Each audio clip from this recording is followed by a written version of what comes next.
Alors, la prochaine propriété de Flexbox, ici sur ma feuille d'Autriche, est Flex Direction.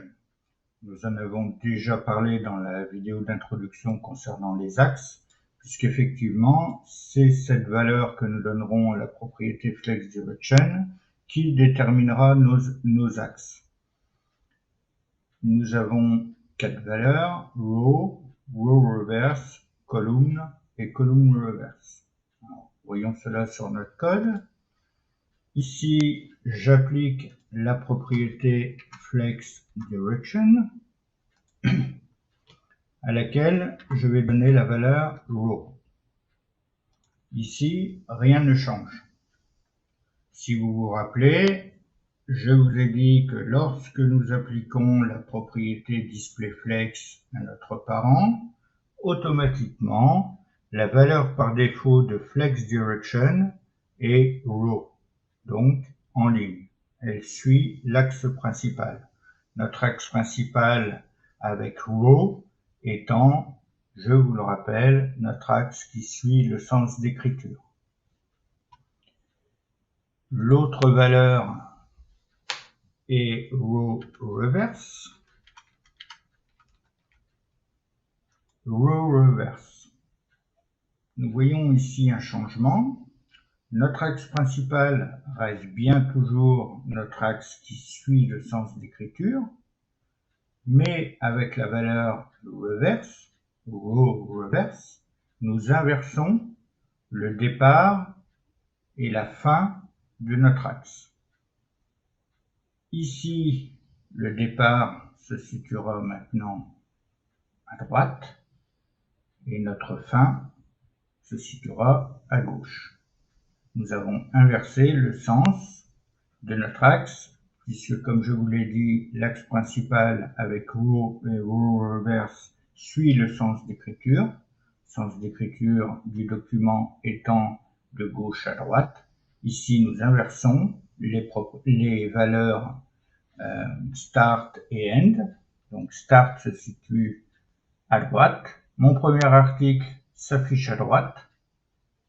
Mon dernier article, mon troisième article, s'affiche à gauche. Avec la propriété row, nous avons vu qu'automatiquement et par défaut, mon premier article s'affiche au début de mon axe, start, et mon troisième article s'affiche à la fin, end. Avec row reverse, nous inversons le sens de notre axe. Nous avons ensuite la valeur column. Column affichera nos articles en colonne. Ici, mon premier article, mon second, mon troisième s'afficheront les uns en dessous des autres. Maintenant, si je donne une valeur column reverse,